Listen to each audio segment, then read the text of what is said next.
streets are empty. The only thing I can see is my own silhouette. I'm getting stronger, step by step. Baik, jumpa kembali kita dalam materi lanjutan dari materi kita sebelumnya. Pada video sebelumnya kita sudah melihat perkembangan teori atom dari Democritus, lalu berlanjut ke Dalton, lalu ke Rutherford, dan beberapa penemuan didapatkan oleh beberapa ahli yang lain, mulai dari Crookes dan Millikan.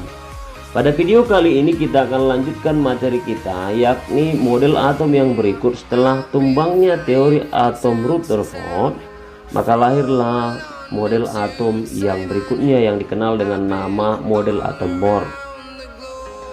Pada tahun 1913, Niels Bohr menyusun model atom hidrogen berdasarkan model atom Rutherford dan teori kuantum.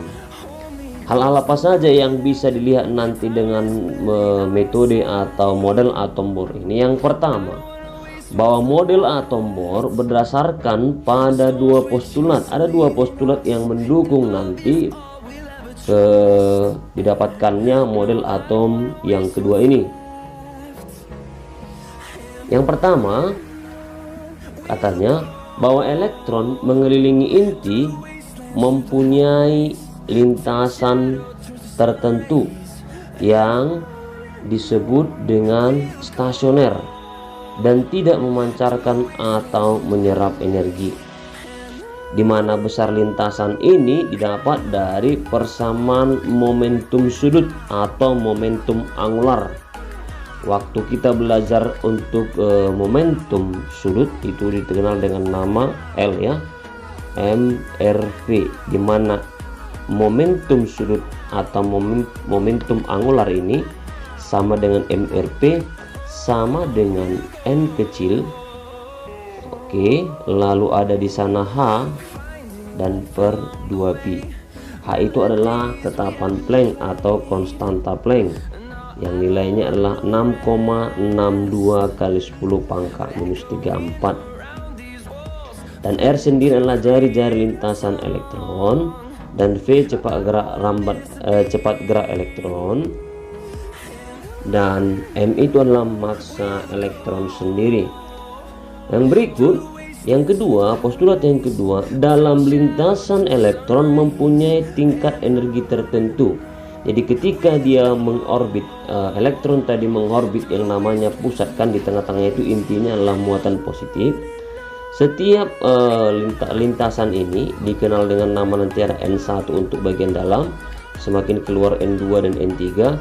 Pada lintasan ini dia memiliki energi tingkat tertentu. Kalau masih ingat kemarin Mas Planck mengatakan sebesar Hf. Jadi nanti pun bertambah dia sebesar Hf untuk N2, bertambah lagi sebesar Hf untuk N3.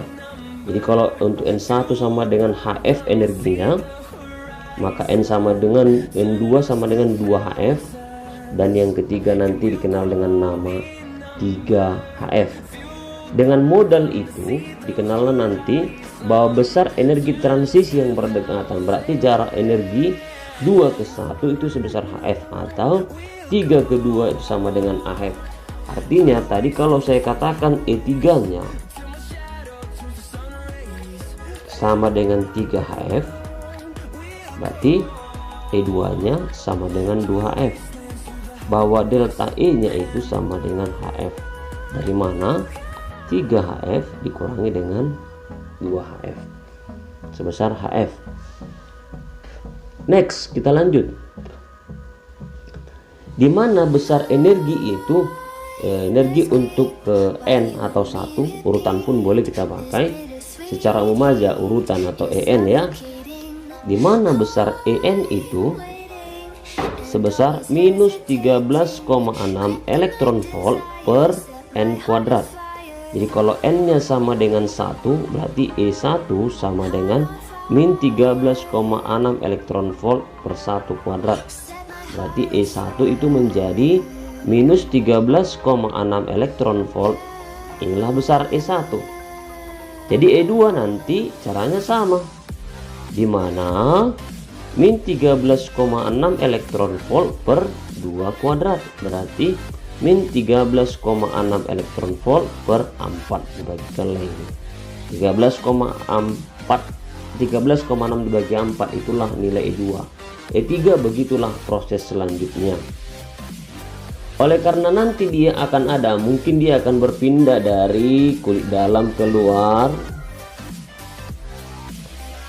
dimana nanti untuk menentukan besar eksitasi atau perpindahan dari kulit dalam ke kulit luar, atau berlaku sebaliknya dari kulit luar ke kulit dalam, misalkan dari 2 ke 1 atau dari 1 ke 2, ada syarat yang harus kita penuhi.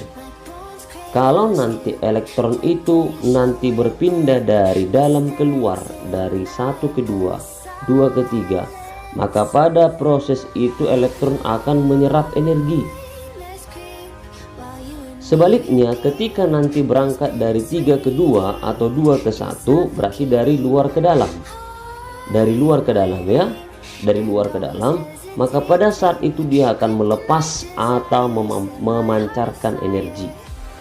Besar pancaran atau energi yang diserap kalau dia menyerap ketika misalkan dari dalam keluar, atau besar dari energi dari luar ke dalam ketika memancarkan, itu adalah delta E, tergantung dari mana dia awalnya dan akhirnya.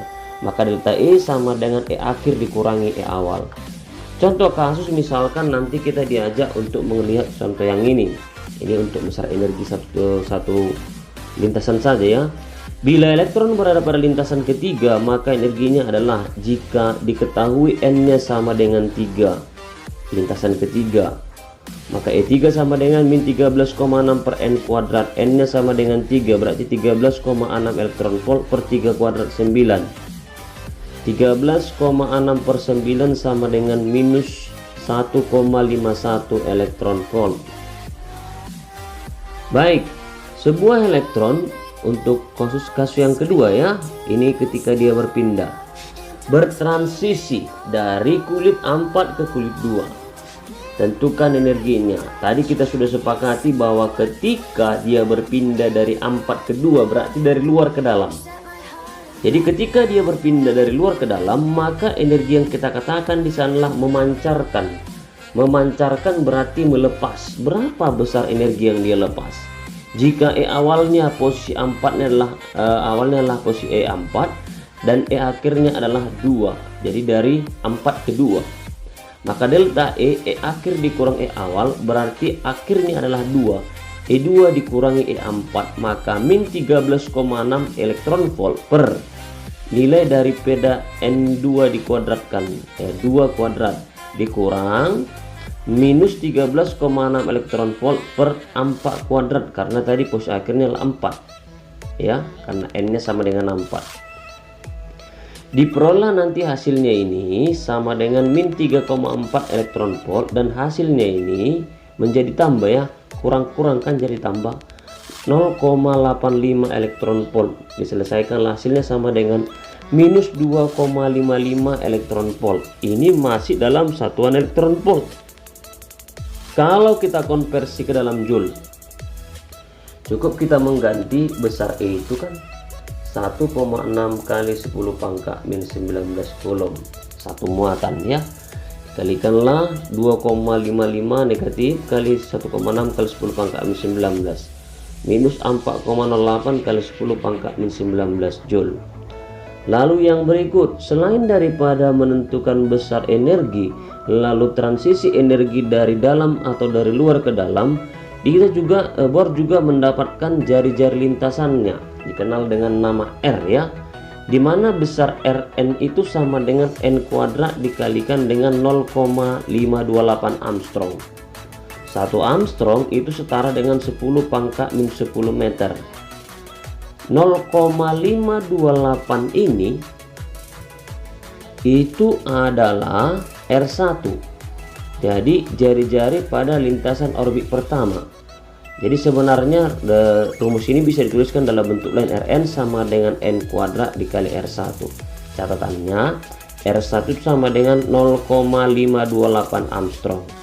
Lalu untuk orbit pertama N sama dengan 1, 2, 3 dan 4 seterusnya. Jadi Rn adalah jari-jari lintasan elektron ke N ya, tergantung ke jari-jari keberapa yang dibicarakan. Contoh kasus misalkan untuk contoh yang ini, apabila jari-jari lintasan elektron pada suatu lintasan ya, kita katanya adalah 0, ini nilainya adalah R1 nya ya, lintasan pertama 5,3 kali 10 pangkat min 11. Sebenarnya kalau dirubah ke dalam Armstrong itu sama dengan 0,53. Jadi sebenarnya hampir sama dengan ini ya, penggenapan dia. Jadi 0,528 itu digenapkan menjadi 0,53 Armstrong. Oke, kalau R3 yang ditanya berarti N kuadrat dikali R1. Berarti 3 kuadrat dikalikan 0,53 Armstrong, dapatlah 4,77 Armstrong. Itulah besar jari-jari lintasan Bohr untuk N sama dengan lintasan yang ketiga. Baik, inilah inti sebenarnya yang didapatkan oleh atau model atom Niels Bohr ini, bahwa secara umum untuk menentukan panjang gelombang lambda atom hidrogen dituliskan dengan 1 per lambda sama dengan R buka kurung 1 per Na kuadrat dikurang 1 per Nb kuadrat, di mana lambda adalah panjang gelombang dan R adalah tetapan Rayberg. Jadi Rayberg itu nilainya 1,097 kali 10 pangkat 7 meter pangkat minus 1. Lalu nanti yang perlu kita lihat nanti apa itu Na dan Nb nya. Jadi ada 5 ahli yang mengenalkan nilai masing-masing Na dan Nb ini, tergantung nama ahlinya. Kalau sudah muncul nama ahlinya, dia kenal dengan nama deret atau urutan. Yang pertama nama ahlinya adalah Lyman, dikenal ultraviolet, lalu Balmer, sinar tampak, lalu Paschen, sinar inframerah 1, deret Brackett, sinar inframerah 2, dan deret Von, sinar inframerah 3.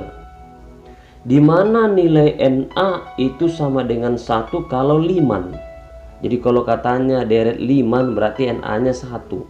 Jadi persamaan ini bisa kita modifikasi untuk Lyman ini menjadi seperti ini aja dia untuk deret Lyman.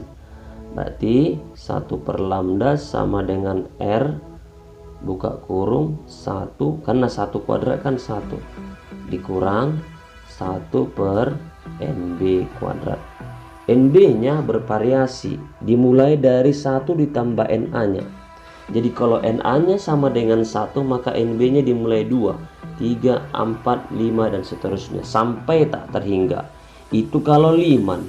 Kalau Balmer dia naik, ini Na nya sama dengan 1, ini Na nya menjadi 2.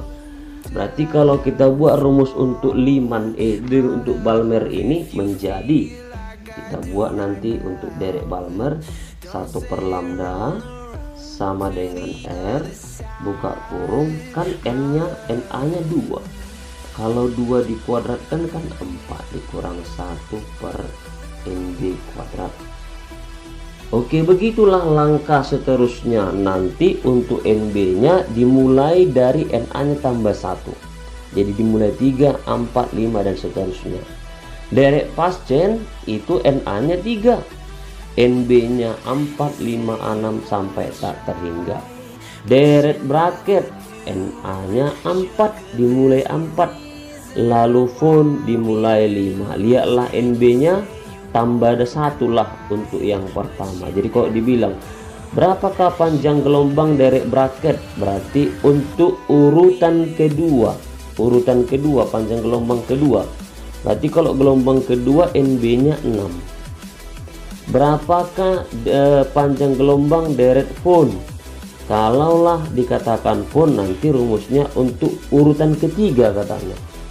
Jadi kalau urutan ketiga berarti 8. Jadi rumusnya 1 per lambda sama dengan R buka kurung. Kalau Von Na nya tadi 5 ya, 1 per 25 dikurang, ayo 1 per 8 kuadrat berarti 64. Inilah diselesaikan.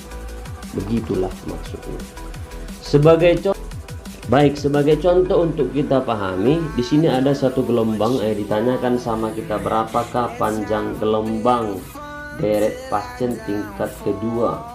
Tadi kita katakan pascen itu Na-nya dimulai dari Na-nya 3, maka tingkat kedua adalah Nb-nya sama dengan 12 berarti 5. Jadi tinggal masukkan saja ke rumus sebenarnya. Na-nya 3 dan Nb-nya 3 tambah 2 sama dengan 5. 1 per lambda R buka kurung 1 per Na kuadrat tambah 1 per Nb kuadrat. 1,0097 kali 10 pangkat 7 buka kurung 1 per 3 kuadrat tambah 1 per 5 kuadrat. Oke, diselesaikan lain dapatlah 16 per 225. Diselesaikan lagi dapatlah 0,78 kali 10 pangkat 7 7,8 penulisan tanda saja ini ya, pangkat 7,8 kali 10 pangkat 5 1 per 7,8 kali 10 pangkat 5 dapatlah 0,128 kali 10 pangkat 5 atau 2, kalau kita rubah ke dalam pangkat 10 menjadi 12.800 kali 10 pangkat min 10. Minus 10 kan tadi sama dengan 1 Armstrong, berarti 12.800 Armstrong. Hal-hal lain yang membuat model atom ini menjadi lemah karena model atom Niels Bohr ini tidak bertahan lama. Model atom ini akan nanti diruntuhkan oleh model atom mekanika kuantum yang kita gunakan sampai hari ini. Kalau di kimia kan dipelajari itu. Yang pertama, kelemahan yang didapat dari model atom Bohr, bahwa katanya lintasan elektron yang mengelilingi inti ternyata sangat rumit lintasannya, bukan berupa lingkaran saja.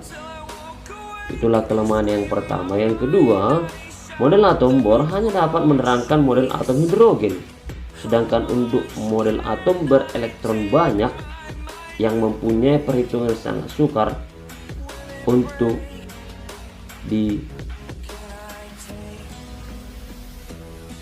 diterangkan ya, sangat sukar diterangkan. Tidak dapat menerangkan pengaruh magnet terhadap spektrum atom. Bahwa model atom Rutherford juga tidak dapat menerangkan kejadian-kejadian dalam ikatan kimia dengan baik. Oleh karena lemahnya model atom Bohr ini didukung lagi oleh apa yang ditemukan oleh seorang ahli yang bernama Peter Zeeman. Apa yang dikatakan Peter Zeeman? Bahwa ide Bohr tentang elektron-elektron yang mengelilingi inti atom pada orbit lingkaran seperti model atom tatar surya ya memang mudah dipahami dan diterima saat ini.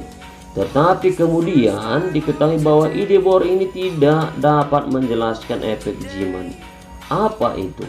Bahwa peristiwa efek Zeeman pertama kali diamati oleh ahli fisika Belanda yang bernama Peter Zeeman merupakan pembelahan garis spektrum menjadi 2 atau lebih komponen yang berbeda frekuensi ketika sumber cahaya atau atom berada dalam medan magnet.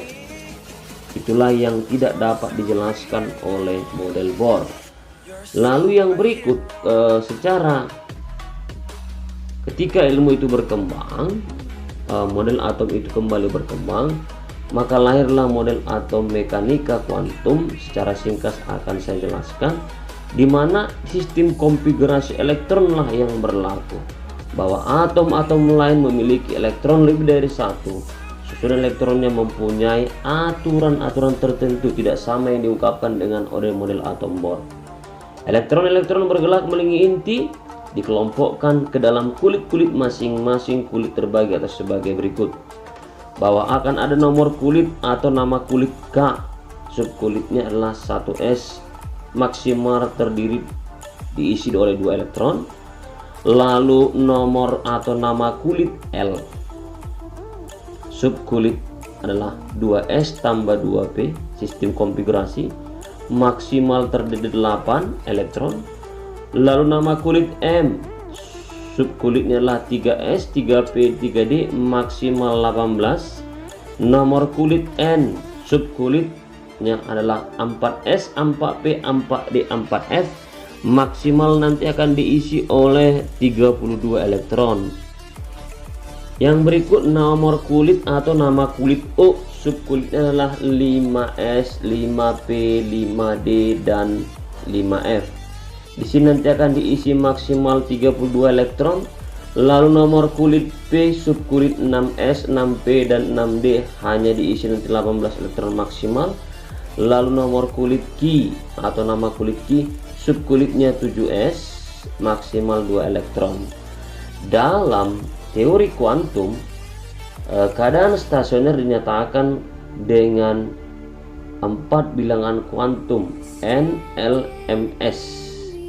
Apa itu N? N itu yang kita kenal dengan nama kuantum utama. Apa itu L? Itu kita kenal dengan bilangan kuantum orbital 0, 1, 2, 3. Apa itu M? Nanti kita kenal dengan nama ML, sebenarnya sering dituliskan ya, M, L kecil, dimana nilai ML itu akan dimulai dari minus L nya sampai dengan L. Contoh, kalau L nya bernilai 2, maka akan dimulai dari minus 2, minus 1, 0, 1, 2. Kalau dimulai nanti NL nya bernilai 1, berarti dari minus 1, 0, 1. Lalu yang berikut adalah bilangan kuantum spin. Bilangan kuantum spin ada hanya 2 kemungkinannya. Berharga positif untuk spin ke atas dan berharga negatif untuk spin ke bawah. Bagaimana penggunaannya tentu Anda sudah pelajari dalam kimia. Jadi ini saja untuk penjelasan kita, penjelasan awal kita untuk mengenai model-model atom. Kita akan berlanjut nanti ke video berikutnya mengenai fisika inti atau radioaktivitas. Akan tunggu lagi video berikutnya. Sampai jumpa. Mudah-mudahan apa yang kita pelajari hari